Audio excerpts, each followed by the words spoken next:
Hello everyone, my name is Ankita.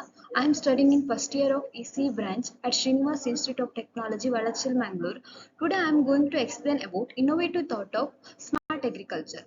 Introduction part. Smart agriculture is a management concept focused on providing the agricultural industry with the infrastructure to leverage and advance technology. The aim of this technology is to make the most of all the data connected by various tools, converting them into real source of information. Components required for smart agriculture are sensors, IoT devices, autonomous robots and drones, data analytics, software applications.